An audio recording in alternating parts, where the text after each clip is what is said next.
Monday or Tuesday of last week. I know I was going to be speaking on Sunday, so I thought, right, let's start preparing. This is going to take me about an hour, because I know exactly what I want to put on the slides for this week. God's been stirring stuff with me for a while. This morning, about 7 o'clock, God made me change a lot of stuff around again. So this is sort of a work in progress. And this is as far as I've got in my thought processes, and I want to share some stuff with you. For those that are a few years old, that's just the way it is. Some things will never change. It's probably a song that you all recognise. It's definitely on Martin's top 5 favourite tunes to play, and Richard November's as well. But with God, things will change. As soon as you come into contact with God, things change because of his character, because you get to know about him, and he starts transforming you from the inside out. April the 26th, 1997. Do you remember that day? I certainly do remember that day. I remember exactly what I was doing on that day. And T being T, obviously wanted to vet all of the photographs that I was going to use this morning, especially any photographs with her in it, to make sure that she approved them. The one she approved was this one.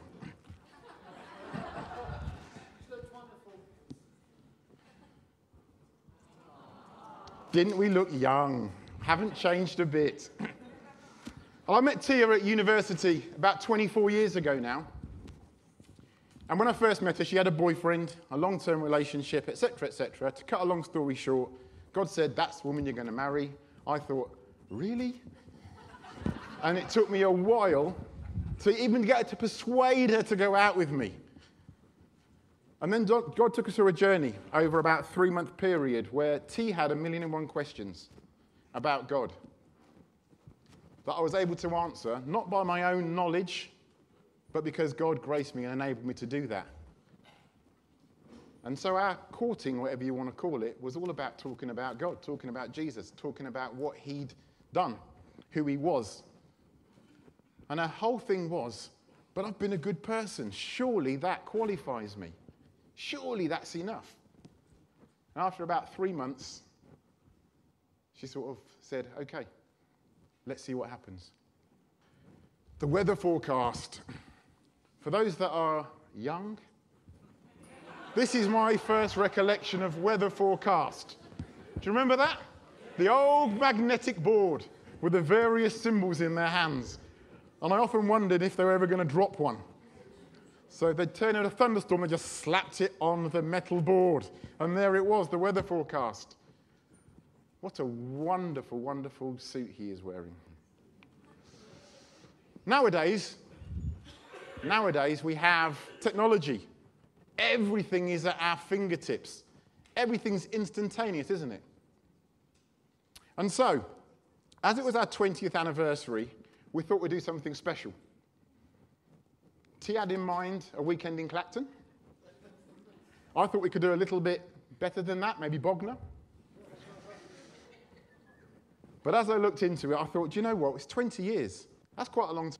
I'd warned her the day before we got married that if she was ever going to think about divorce, because her parents had been through divorce and stuff, that we would call off the wedding there and then. Because I wasn't prepared to go into marriage without it being till death us do part. And 20 years down the line, I wanted to say thank you to God, really, for her and for everything he's taken us through. And so we managed to find an amazing deal through my B&I group, my business group, and they managed to get us literally half the price it should have been, some time in Antigua. With all the stuff and the storms that have happened, I've seen some amazing things there, and I know the island's been devastated and stuff. But back in April, it was beautiful. We looked at the pictures, and T has a great tendency to look at the weather forecast. She's rather good at it. So if you ever want to know what the weather's going to be doing, just give Tia a text and she'll text you straight back with what it's going to be today, tomorrow, next week, next year. She loves looking at the weather forecast. So for a few weeks before we were going, every day, she's having a look at Antigua. Mark, look at the temperatures. 30 degrees. It's going to be good. Anyone that knows my wife knows that she loves the sunshine. So imagine it, 4 weeks to go, wonderful. 3 weeks to go, wonderful. 2 weeks to go, wonderful. 1 week to go, and the phone changed.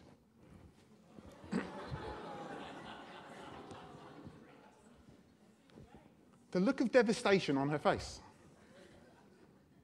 And she was like, I'm really looking forward to going.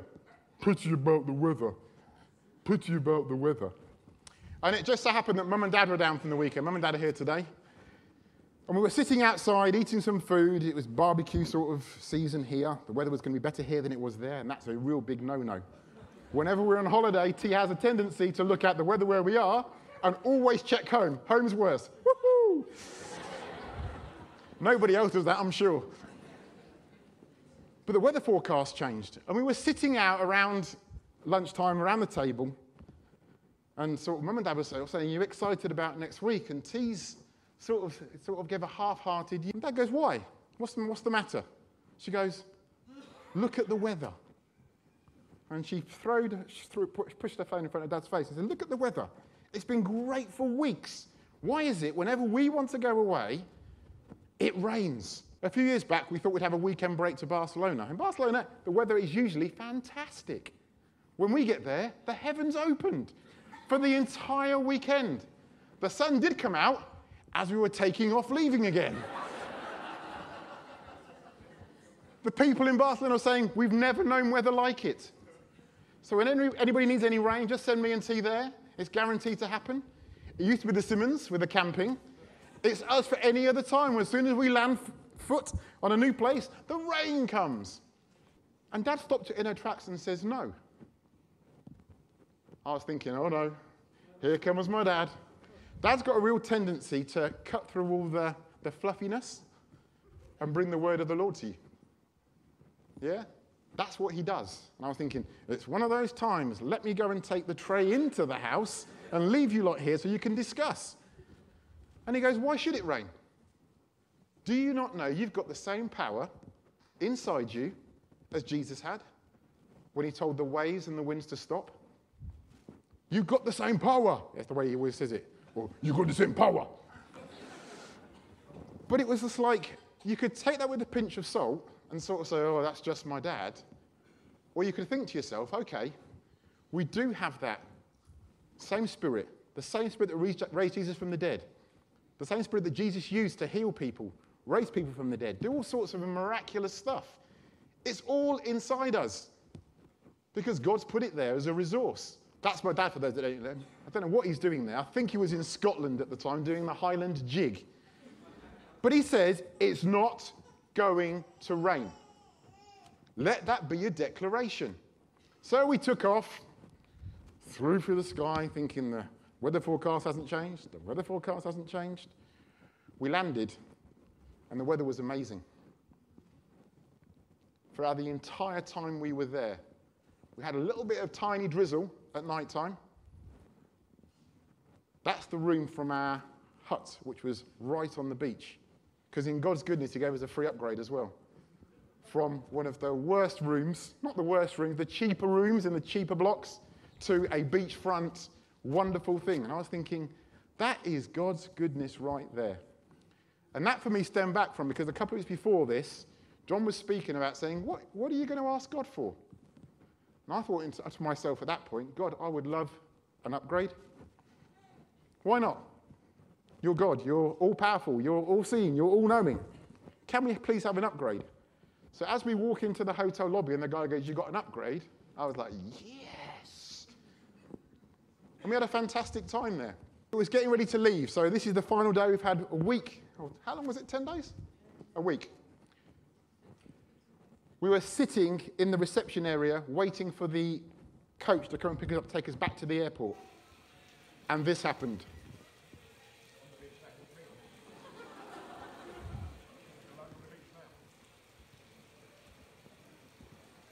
And as I sat there, I said to T, remember what my dad said? Until we were leaving, it wasn't going to rain. So did my dad stop the rain for that week? Did his faith stop the rain for that week? Did I have any expectation that the rain would stop for that week? He did. And when I got back home, he goes, "Told you so." Told you so. I remember when I first got to, I suppose, meet Jesus, hear about Jesus, really. I've always been taken to church and stuff. I got taken along as part of my church, did sort of things like that. They took us along to see Billy Graham back in 1984. It was a while ago in Birmingham. I remember sitting in that football stadium and Billy Graham talking, and suddenly it became a reality to me. What did I want to do with the rest of my life? Yeah? The future could have gone any place at that time. There was a journey laid out before me. Life was ahead of me. 12 years old, next to Mum. I said, Mum, I'm going to the front. You what? She goes. I'm going to the front. Well, be careful, and or you're going to get lost. I'm going to the front. And I went to the front, and I said to Jesus that day, all right, where are we going? What journey are you going to take me on?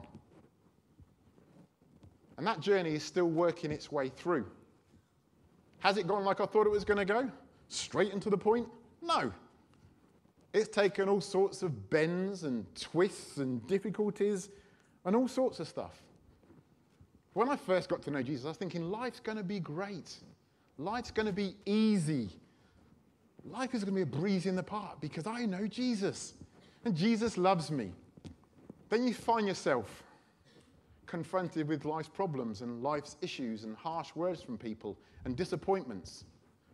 And each of those things I take now and I sort of imagined building myself a brick wall.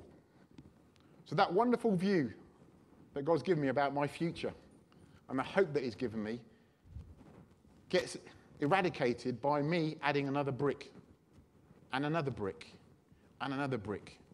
And at first it's something you sort of trip over occasionally on the way past and think, okay, but I can still see where I'm sort of going. Hasn't been easy, but I've still got somewhere to go. And then the brick gets higher, and the wall gets higher, and it gets higher and higher and higher until that vision that God's given you gets completely and utterly obliterated by this great big wall. And suddenly you can't see it anymore.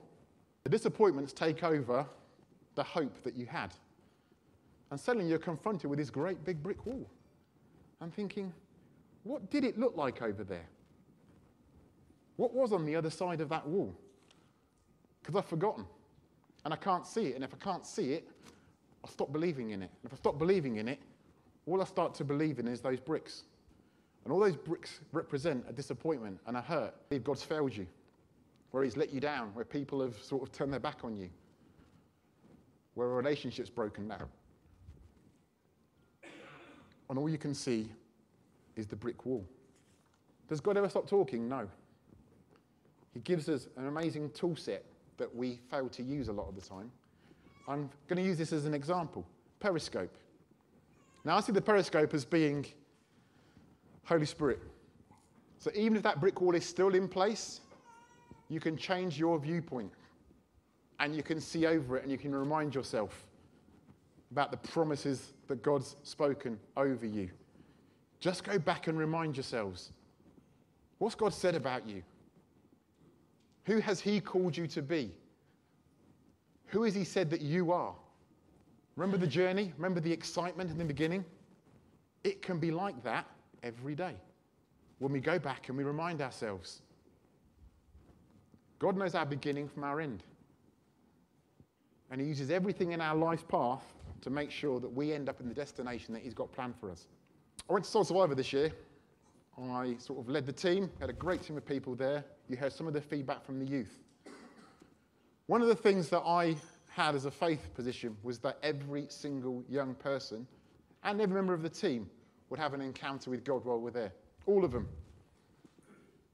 I didn't want any of them to miss out on exactly what God had for them. So I took some time out and I prayed. Went through the list of people coming, prayed for all of them. Said, God, I want all of them to meet with you. I want them to get to know about you. I want them to know you better than I know you. Better than my dad knows you. Better than anybody else knows you. I want you to meet with them. I want you to impact them. I want you to change them. I want you to transform them. That was the cry of my heart. Most people sort of say, oh, you go to these youth events and stuff and it's all hype and you come back and they hit a downward spiral straight away and it's going to be, that's a brick. That's a brick right there. I said, no, this is going to be good. And we're going to see our young people develop. We're going to see them change. We're going to see them transformed. And you know what? God did not let me down. I met with every single one of them. When I was feeding Matthew 4, I welled up. It causes me such joy that the God who created the universe knows them all by name. And he's got a purpose and a plan for them. And their journey's ahead of them. Are they going to see some bricks along the way? Probably. I think that's the nature of life. But looking beyond the bricks, using the toolkit he's given us, having spiritual sightedness, keeps us on the right path. Can I ask Walker to come to the front? And Alan's just walked in. I want him as well. Come to the front, sir. Of course. You'll see why in a minute, Alan. So I started to muse and I started to think about things in the natural realm and things in the spiritual realm. I just want to use it as an example, really. David and Goliath. We all know the story. Yeah? We have a young boy. We have a tall boy. The Israelite army knew that God was on their side, but they were afraid. They operated out of fear. No one would go to the front to battle this giant. Not one of them. They're all standing there quaking in their boots thinking, I am no way going to fight that bloke. Because he's slightly bigger than me, slightly wider than me. Rather scary. What was David's declaration? Who is this uncircumcised Philistine? Who is he? Who does he think he is? He saw past the size of the guy. He saw past that and saw victory and slayed Goliath. Thank you, gentlemen. Give them a round of applause.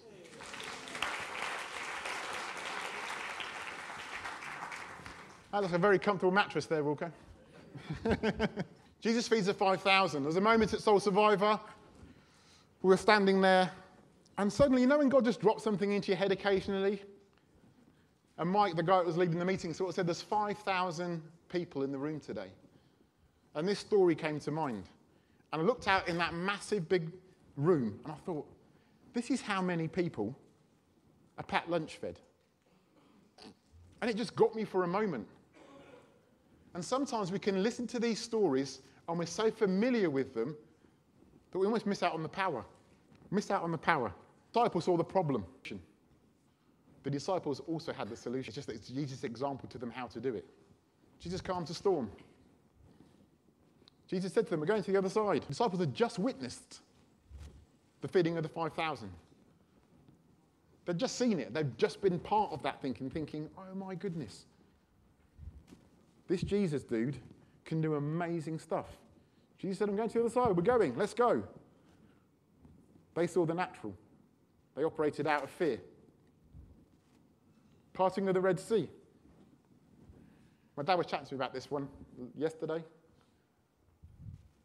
saying God just arrested him in his thought process when he was thinking about healing for somebody. And God said, do you think that I cannot heal that person in an instant? I parted the Red Sea. I parted the Red Sea. The people saw it, when all they saw was death and disaster. All they thought was, we're going to get mown down. We're going to get hacked up. Surely it was better for us to stay where we were, even though God has said, I'm taking you into the promised land. What bricks have you added to your wall? What are your bricks? Have a think about it. What bricks do you add to your wall daily? How high is your wall right now? If you're not sure you have any, maybe you don't. But ask God. Ask God to start to drop into your spirit right now. What is it that I've put in the way, something that I've made, that prevents me from embarking or continuing on that journey that you put me on the day that I came to know? It'll be different for everybody. Have you lost sight from where you're going? Have you asked for that Holy Spirit periscope to show you again? Wouldn't you like just to take a sledgehammer this morning and start to knock out some of these bricks? I think God started that earlier in the meeting, during worship. I was thinking, God, you're faithful. We've got a sledgehammer. God's given us a sledgehammer. And that's the power of his word. That we can start to declare for those bricks to shift. We can start to declare for those bricks to move. We can start to tell those bricks, be gone. And as we start to do that, as we start to go back and refocus ourselves on Jesus and upon God, on his word to you as an individual, as my father says, you have the power. We have the power. It's just that we forget about it. We forget about it. What prevents you from changing your viewpoint?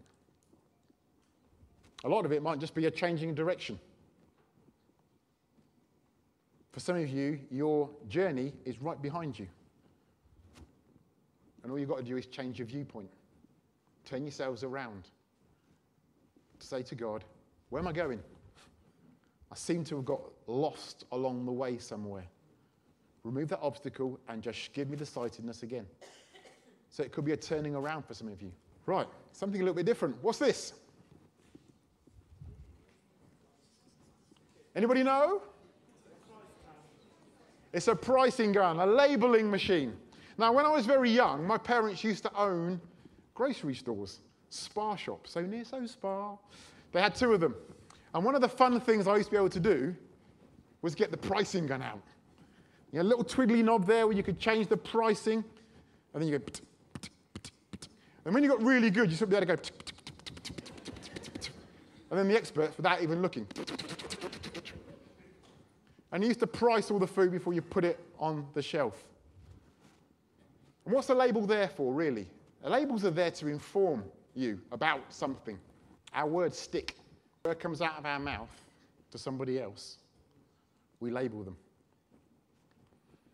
And this is something that I've been wrestling with God in for a few months right now. And it's a little bit of a hard thing to come and talk about this morning. But we label people. I don't think we intend to, but we do. And once the label's been applied to somebody, it becomes fairly easy for somebody else to see that as well and think, oh, yeah, you are that. You are that. You are that. You are that. And then when you're brushing your teeth in the morning in front of the bathroom mirror, you're reading your labels back to yourself. And suddenly what somebody has said that you are, you start to declare to yourself, isn't it? It's a bit raw. Those things can stick. Those things can... Words have power. Words have amazing power. You can't put them back in once they've come out, can you? It's too late for that. So rather than having a negative word about somebody, why don't you ask them what God thinks about them as an exercise? So you can start to speak life into people. A way of labeling people with some good stuff. T challenged me a week or so ago, because I always call Elise a princess. My little princess, my little princess. She goes to me, she's not a princess.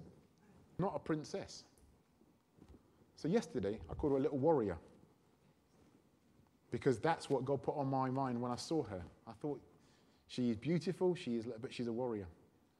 She's a warrior for the King. And I wanted to start to declare over my children who they are in God. Who they are in God. So do I think she's a princess? Absolutely. But I'm going to declare that she's a warrior princess in the kingdom of God. So I've taken that label off of princess and replaced it with a warrior princess. Are there certain people you come into contact with? Could be your boss, could be a friend, could be somebody in the church, could be that you stuck a label on. May have been a while ago. I'm going to ask God to challenge you, to remind you, because I think it's time to go and pull some labels off. Pull some labels off and replace it. Don't just pull it off and leave it. And pulling off a label, pulling off a plaster, can be painful. But ask God to show you how he sees them in his eyes. And let us start to declare good things over people. Because people take on board this stuff. And it can become who they think they are. And it's certainly not who God intends them to be. Pointing of the finger. And it's so easy, isn't it?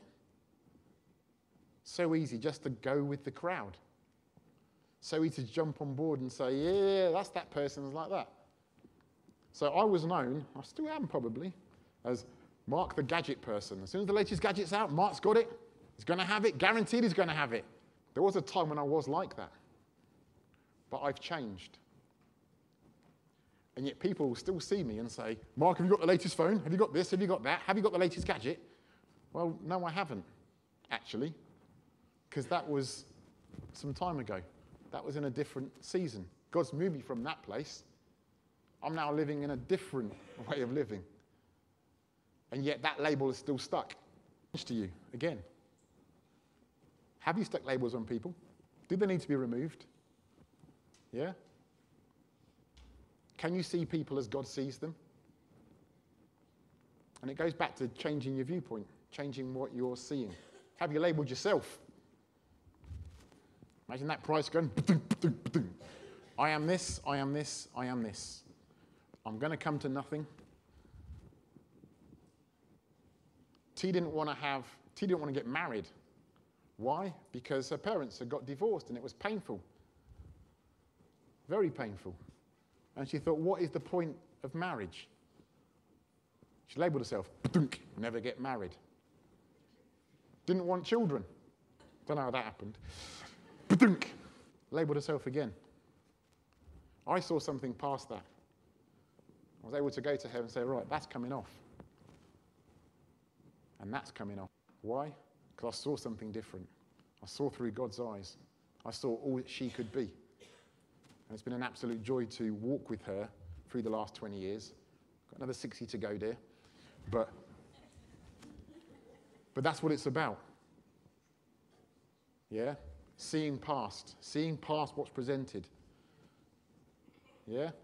It's seeing past the Red Sea to saying, God said we're going to go. God said we're going to the promised land.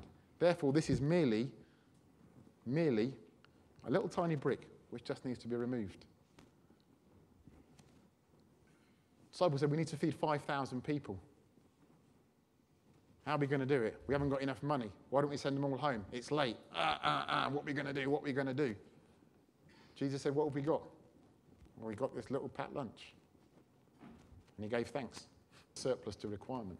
The way that we think needs to be slightly changed, I think, so we can start to see with his eyes. John was talking last week at that moment. He's always talked about it. When he just asked God to experience what he felt for people, and it broke John internally, changed something that day. Said he couldn't talk about it for months afterwards.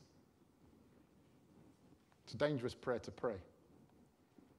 But when we see individuals, when we come into contact, when we have a conversation, let's be asking ourselves, God, what are you doing in this person? You say that they are. If there's a label that's been stuck onto you that shouldn't be there, remove it. And for some people, that's going to be really, really painful because they identify, or they think their identity is in that sticker. The identity you need is with Christ himself. Remove some stickers.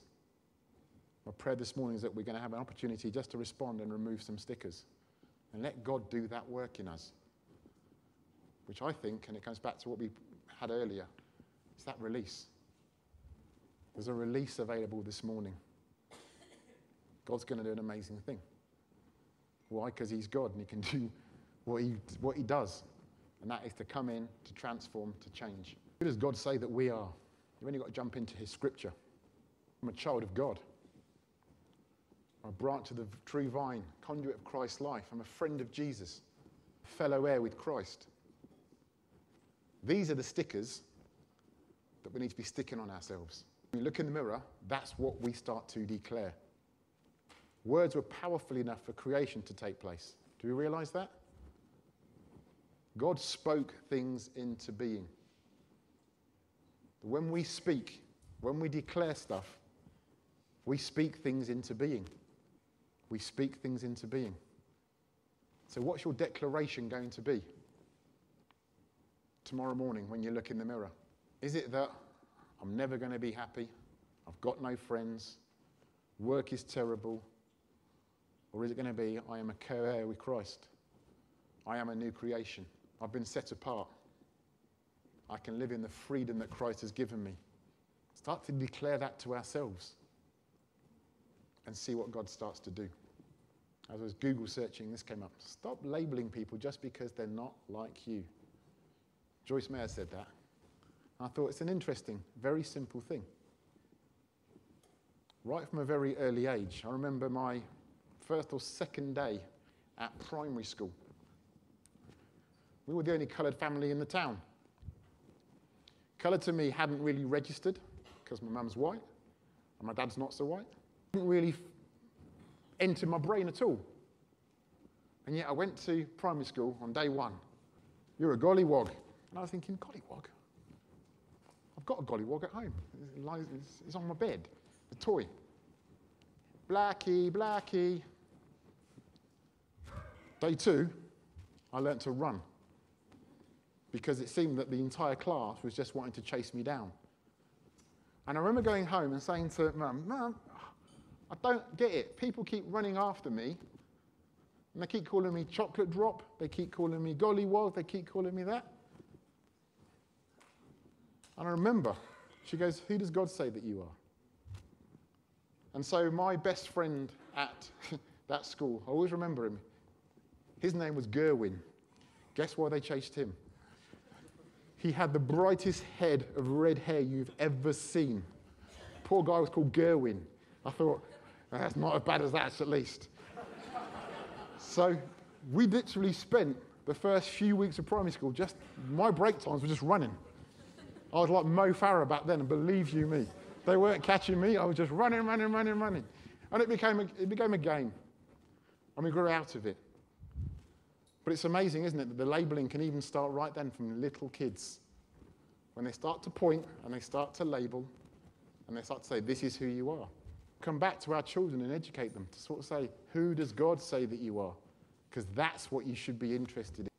We can only see the moment that we're in, but God sees the rest of our story. So this morning, I want you to change your viewpoint, shift yourself a little bit, to say, am I stuck here?